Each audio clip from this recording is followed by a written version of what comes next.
Means इसका क्या meaning हुआ कि जितनी ज़्यादा रिडक्शन पोटेंशियल की वैल्यू नेगेटिव होगी उतना ही स्ट्रॉन्गर जो है रिड्यूसिंग करेक्टर होगा। बट अगर हम डी ब्लॉक एलिमेंट्स के रिड्यूसिंग करेक्टर को कंपेयर करते हैं एस एंड पी ब्लॉक के एलिमेंट के साथ, तो जो डी ब्लॉक है वो इतने ज़्यादा गुड रिड्यूसिंग एजेंट नहीं है जितना S and P block element reducing character होता है। उसका रीज़न है ionisation energy. D block elements की जो आयनाइजेशन एनर्जी होती है वो हाई आयनाइजेशन एनर्जी होती है as compare to S and P block element. And second thing is large enthalpy of atomisation. जो एंथैल्पी ऑफ एटमाइजेशन है वो भी क्या है, डी ब्लॉक एलिमेंट्स की जो है लार्ज है as compare to S and P. इसलिए जो इनका रिड्यूसिंग करेक्टर है वो इतना ज़्यादा स्ट्रॉन्ग नहीं होता जितना जो है S and P block elements का होता है। अब नेक्स्ट प्रॉपर्टी की हम बात करते हैं रिएक्टिविटी। रिएक्टिविटी जनरली जो ट्रांजिशन मेटल कंपाउंड्स होते हैं ये जो है लो रिएक्टिविटी के होते हैं। इसका वही रीज़न फिर से सेम वही रीज़न आ रहा है, due to high ionisation energy. Ionisation energy high होगी डेट मीन इसकी टेंडेंसी अपने इलेक्ट्रॉन्स को डोनेट करने की वो टेंडेंसी कम होगी, और जब इलेक्ट्रॉन्स को डोनेट नहीं किएगा दैट मीन्स उसकी जो रिएक्टिविटी है वो रिएक्टिविटी क्या हो जाएगी, लो रिएक्टिविटी होगी। सेकेंड थिंग स्मॉल साइज है। And third high heat of sublimation. Heat of sublimation का means solid to vapour change होने में जो हीट इन्वॉल्व होती है हाई वो होगी heat of sublimation when solid changes into vapour state.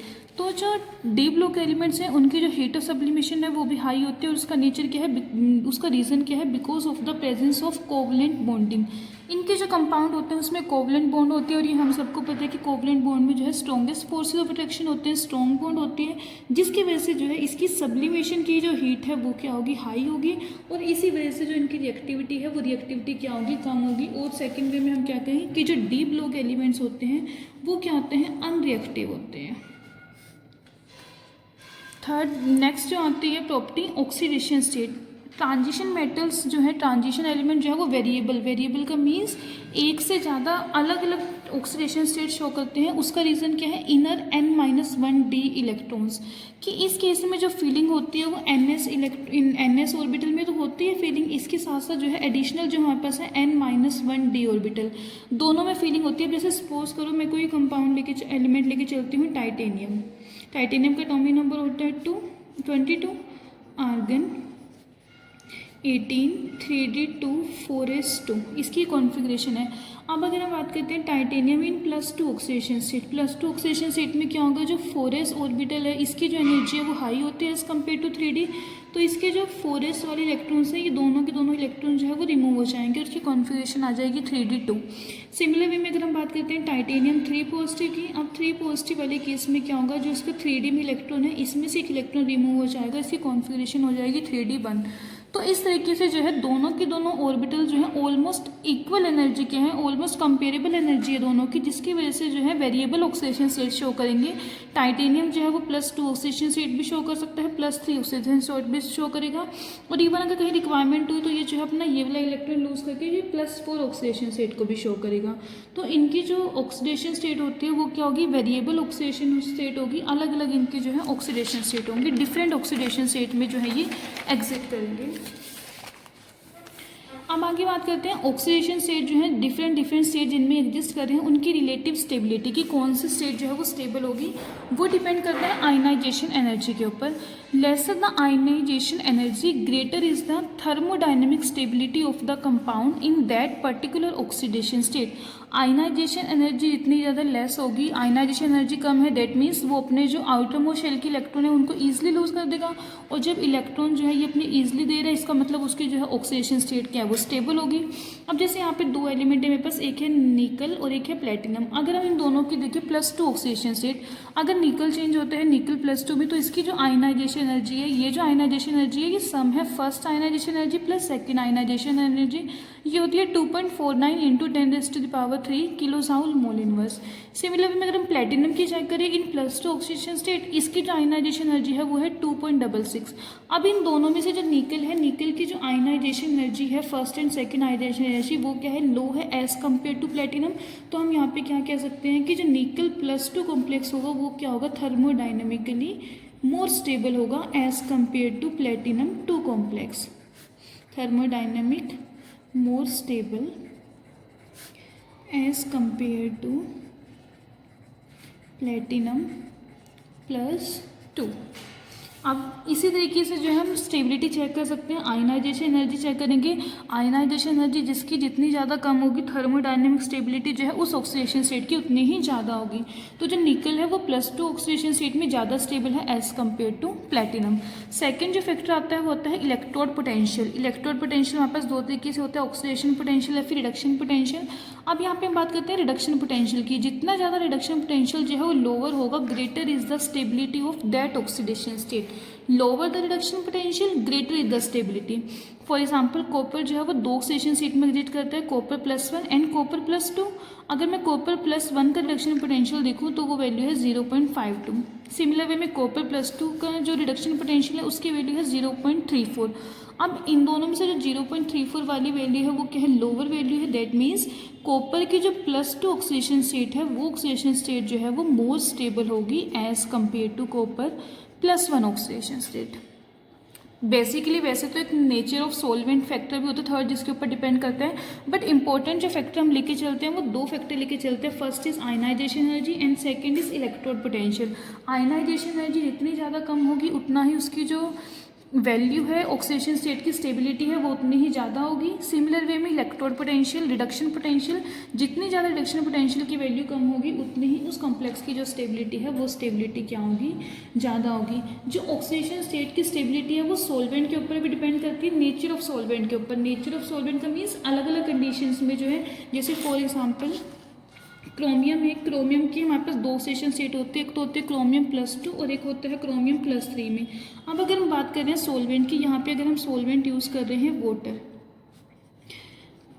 अगर हम सॉल्वेंट ले रहे हैं तो उस केस में जो है क्रोमियम +3 स्टेट जो है वो ज़्यादा स्टेबल है as compare two chromium +2। Chromium +2 जो है वाटर के अंदर अनस्टेबल है, बट जो क्रोमियम +3 है ये क्या है, ज़्यादा स्टेबल है। सिमिलर वे में हम अलग अलग कॉम्प्लेक्सेस के जो है इसमें चेक करते हैं, जैसे Fe है, आयरन +3 ऑक्सीडेशन स्टेट में ज़्यादा स्टेबल है as compare to Fe+2 oxidation state. अब ये तो है ऑक्सीडेशन स्टेट की हमारी बात। अब नेक्स्ट जो प्रॉपर्टी है वो है फॉर्मेशन ऑफ कलर्ड आयंस। देखो कलर्ड आयंस जो हमारे पास बनते हैं, ट्रांजिशन मेटल जो है वो कलर्ड कंपाउंड्स बनाते हैं, उसका रीज़न क्या है, नंबर ऑफ अनपेड इलेक्ट्रॉन। जो कंपाउंड जो होते हैं कलर शो करते हैं वो किस वजह से शो करते हैं, अनपेड इलेक्ट्रॉन की वजह से। अब ट्रांजिशन मेटल में क्या है, हमारे पास N-1d सबशेल में जो है इलेक्ट्रॉन्स ऐड हो रहे हैं, तो ये जो सबशेल है ये इसकी सबशेल क्या है, इनकम्प्लीट है।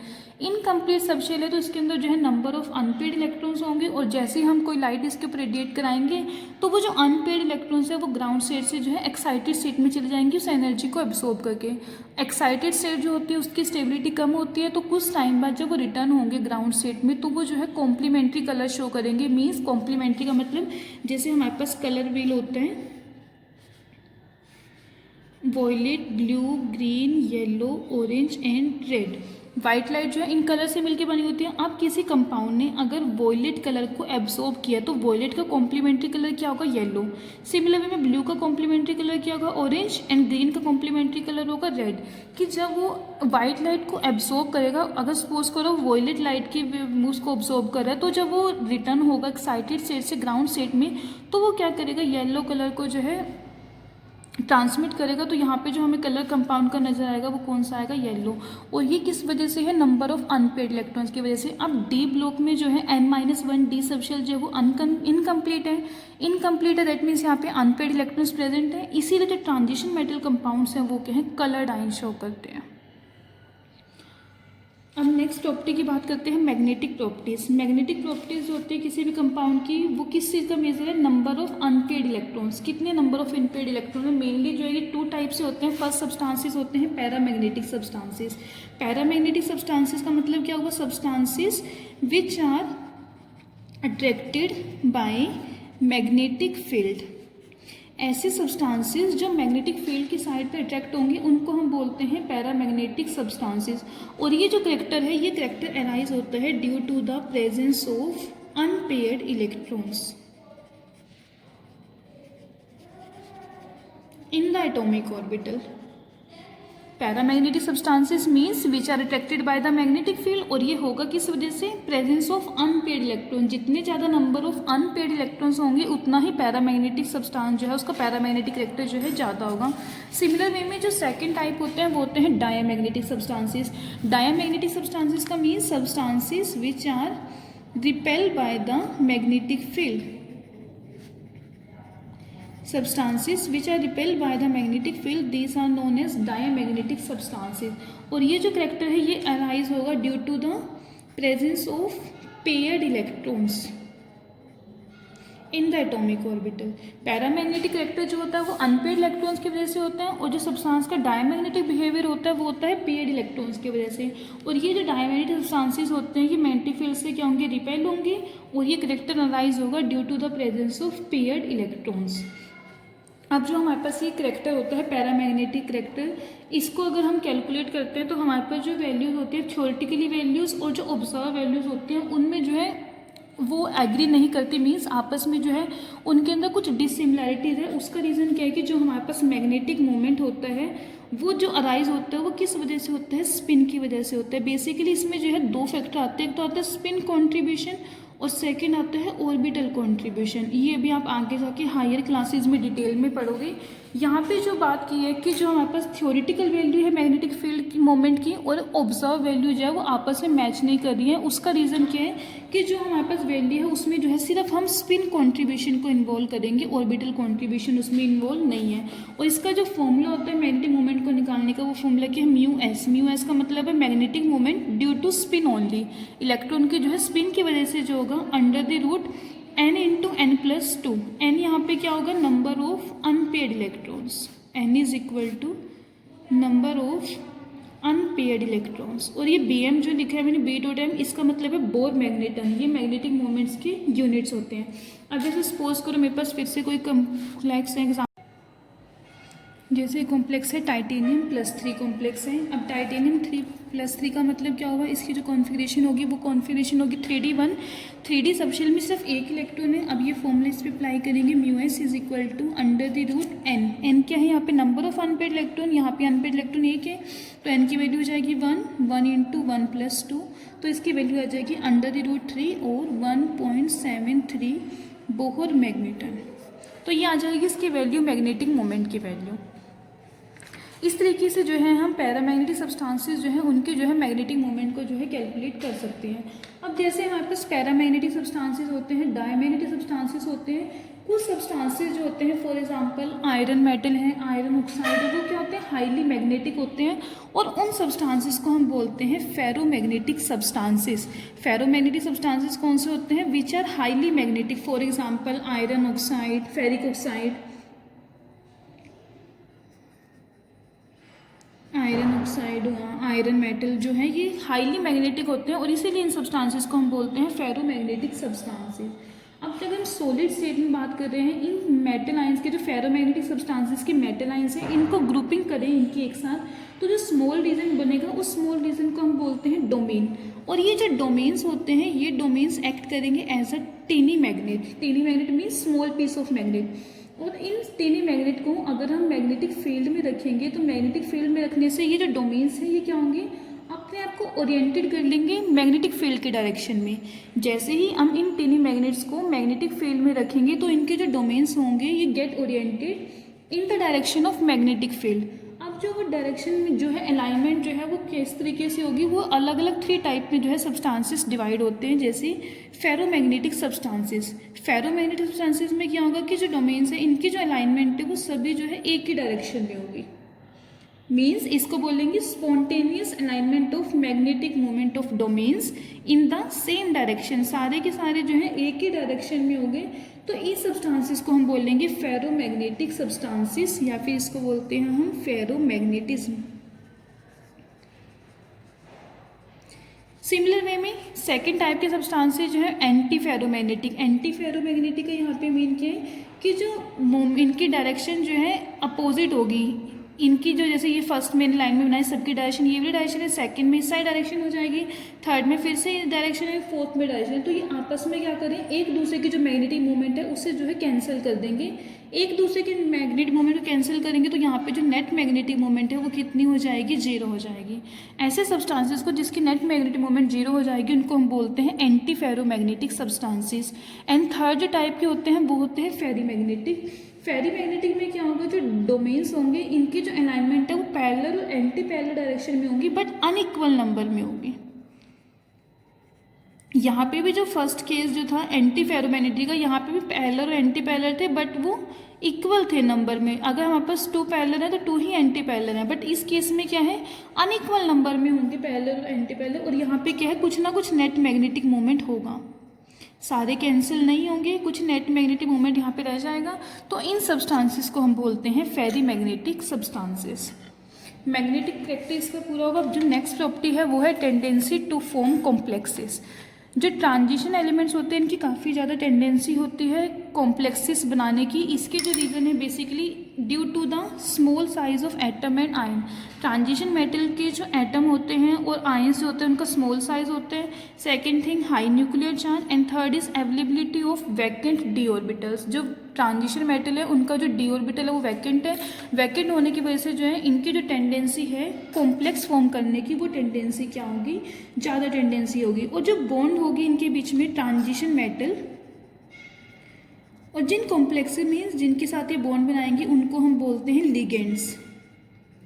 ट्रांजिशन मेटल और जो लिगेंड्स हैं इनके बीच की जो बॉन्ड होगी, आपस में बॉन्डिंग होगी, वो बॉन्डिंग होगी कोऑर्डिनेट कोवलेंट बॉन्ड। इसीलिए जो है जो कॉम्प्लेक्सेस बनेंगी उन कॉम्प्लेक्सेस को हम बोलते हैं कोऑर्डिनेट कंपाउंड्स और coordinate complexes due to the formation of coordinate covalent bond. Metal and ligand के बीच की जो बॉन्डिंग है वो कोऑर्डिनेट कोवलेंट बॉन्ड होगी, इसीलिए इन कॉम्प्लेक्सेस को बोलेंगे कोऑर्डिनेट कॉम्प्लेक्सेस। और ये जो है इनकी अलग अलग डिफरेंट ज्योमेट्री होगी कॉम्प्लेक्सेस की। लीनियर भी हो सकते हैं, टेट्राहेड्रल हो सकते हैं, स्क्वायर, प्लेनर, ऑक्टाहेड्रल, टेट्राहेड्रल, वो डिपेंड करेगा कंपाउंड के ऊपर। अब जो ये हमारे पास कॉम्प्लेक्सेस हैं इनकी बात करें, मेटल एटम की जो है more than one oxidation state. जैसे अभी हमने पढ़ा कि जो ट्रांजिशन एटम होते हैं, ट्रांजिशन एलिमेंट होते हैं, वो वेरिएबल ऑक्सीडेशन स्टेट शो करते हैं। तो जो कॉम्प्लेक्सेस होंगे हाईएस्ट चार्ज जो होगा उसमें उसका जो कॉम्प्लेक्स बनेगा उसकी जो स्टेबिलिटी है वो क्या होगी, स्टेबिलिटी ज़्यादा होगी। मीन्स कोई सेम एलिमेंट मेरे पास है, अगर उसके जो है कॉम्प्लेक्स में जो है चार्ज उसका ज़्यादा मीन्स ऑक्सीडेशन स्टेट ज़्यादा है, तो उस केस में जो कॉम्प्लेक्स बनेगा उसकी जो स्टेबिलिटी है वो ज़्यादा होगी। फॉर एग्जाम्पल इसको भी एक एग्जाम्पल से बताते हैं। जैसे मेरे पास है कोबाल्ट +2 एंड कोबाल्ट +3। अब ये कॉम्प्लेक्स बनाते हैं। अमोनिया यहाँ पे लिगेंड है, इसके साथ जो कॉम्प्लेक्स बनाएंगे octahedral complex cobalt NH3 6+3। Similar way में इसकी बात करूँ कोबाल्ट NH3 6+2।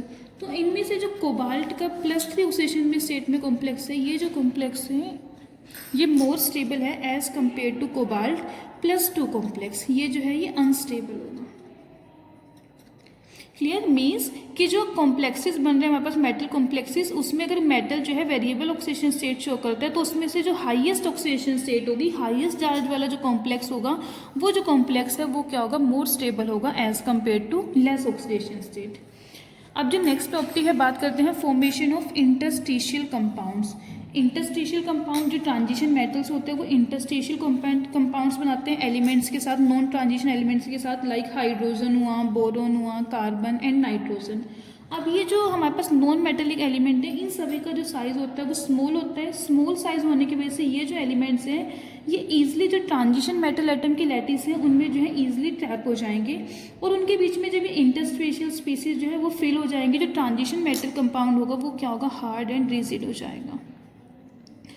ट्रांजिशन मेटल्स के बीच में जो फ्री स्पेसेस होंगे, इंटरस्टिशियल स्पेसेस, वो ये नॉन मेटल जो है, नॉन मेटेलिक एलिमेंट जो है ये ऑक्यूपाई कर लेंगे, जिसकी वजह से जो ट्रांजिशन मेटल का लैटिस होगा वो लैटिस जो है वो रिजिड और हार्ड नेचर का हो जाएगा। और ये जो इंटरस्टिशियल कंपाउंड्स बनेंगे इनकी जो केमिकल प्रॉपर्टीज़ है वो ऑलमोस्ट सिमिलर होगी as compare to parent metals. Similar chemical properties show करेंगे, बट जो फिजिकल प्रॉपर्टीज़ है उनमें स्लाइटली डिफरेंस होगा। लाइक मैं हार्डनेस की बात करूँ, डेंसिटी की बात करूँ या फिर कंडक्टिविटी की बात करूँ, ये जो हमारे पास कंपाउंड बन रहे हैं, जो इंटरस्टिशियल कंपाउंड बन रहे हैं, तो इनकी जो केमिकल प्रॉपर्टीज़ हैं वो तो ऑलमोस्ट सिमिलर होंगी as compare to parent compounds, but जो फिजिकल प्रॉपर्टीज़ हैं उसमें जो है स्लाइट जो है वो डिफरेंस होगा। क्लियर। अब नेक्स्ट बात करते हैं, नेक्स्ट प्रॉपर्टी है कैटालिटिक प्रॉपर्टी। कैटालिटिक प्रॉपर्टी का मीन्स कि जो बहुत सारे ट्रांजिशन मेटल्स होते हैं और इनके जो कंपाउंड है वो एक्ट करते हैं as a good catalyst. For example iron हुआ, cobalt, nickel, vanadium, chromium, manganese, platinum and palladium, ये सारे के सारे जो एलिमेंट्स हैं ये as a good catalyst work करते हैं। फॉर एग्जांपल आपने रिएक्शंस में पढ़ा भी होगा, आयरन मोलिब्डेनम कैटलिस्ट होते हैं, यूज़ होता है। अमोनिया की जो मैन्युफैक्चरिंग करते हैं, N2+3H2 gives 2NH3 Haber's process जो होता है, इसमें जो यूज़ होते हैं आयरन मोलिब्डेनम कैटलिस्ट यूज़ होते हैं। सिमिलर वे में जो निकल यूज़ होते हैं, ऑर्गेनिक केमिस्ट्री में हम रिएक्शन पढ़ते हैं हाइड्रोजिनेशन रिएक्शन, वहाँ पे जो है निकल यूज़ होता है एज अ कैटलिस्ट। ऐसे ही वेनेडियम पेंटाऑक्साइड, वेनेडियम का कॉम्प्लेक्स होता है V2O5, ये यूज़ होता है ऑक्सीडेशन के लिए। SO2 को ऑक्सीडाइज करना हो SO3 में तो यहाँ पे V2O5 यूज़ होता है और इस प्रोसेस को हम बोलते हैं कॉन्टैक्ट प्रोसेस। सिमिलर वे में डिफरेंट ट्रांजिशन मेटल जो है ये यूज़ होंगे as a good catalyst for various reactions. अब जो नेक्स्ट प्रॉपर्टी है, नेक्स्ट प्रॉपर्टी की बात करते हैं एलोए फॉर्मेशन। एलोए का मीन्स होता है कि जब हमारे पास जो है डिफरेंट, ये जैसे मैं सिंपल मेटल की बात करूँ कि दो मेटल या फिर दो से ज़्यादा मेटल मिलकर जो आपस में कंपाउंड होते हैं वो होते हैं एलोइस। ट्रांजिशन मेटल जो है बहुत ज़्यादा नंबर ऑफ एलोइस बनाते हैं, उसका रीज़न क्या है, इनका सिमिलर साइज होता है। Transition metals are almost similar in size. Similar in size में होने की वजह से क्या है, एक दूसरे के जो क्रिस्टल लैटिस में जो है वो ईजिली जो है स्पेस ऑक्यूपाई कर लेते हैं, और जब इनके मिक्सचर को हम कूल करेंगे दो ट्रांजिशन मेटल्स को या फिर दो से ज़्यादा को, तो हमारे पास जो है सॉलिड एलॉय बन जाएगा। फॉर एग्जाम्पल अगर मैं बात करती हूँ मैंगनीज जो है वो डिजोल्व करिए अगर हम उसे मोल्टन आयरन में, मैंगनीज प्लस साथ में ले मोल्टन स्टेट में आयरन को, तो यहाँ से हमारे पास जो है एक मैंगनीज स्टील का कॉम्प्लेक्स बन जाएगा। और मैंगनीज स्टील का जो कॉम्प्लेक्स बनेगा, इनकी जो बात करें हम हार्ड नेचर का होगा, सिमिलर वे में इनके मेल्टिंग पॉइंट भी हाई होगा, और ये कोरोजन के लिए जो है मोर रेजिस्टेंट हो जाएगा as compare to parent metal. अगर मैं पेरेंट मेटल की बात करूँ तो उसमें जो है कोरोड होने का ज़्यादा वो चांसेस होते हैं, बट जो मेरे पास एलोइज होते हैं, एलोइज जो है वो रेजिस्टेंट होते हैं कोरोड के लिए। क्लियर। अब ये जो है 15 टोटल प्रॉपर्टीज़ थी डी ब्लॉक एलिमेंट्स की। अब इनके जो जनरल प्रॉपर्टीज़ हमने रीड आउट कर ली, इनके ट्रेंड्स पढ़ लिए, S block and P block के साथ इनको कंपेयर कर लिया, प्रॉपर्टीज़ कंप्लीट हुई है। आगे जो नेक्स्ट टॉपिक है वो हम नेक्स्ट वीडियो में करेंगे। Thank you.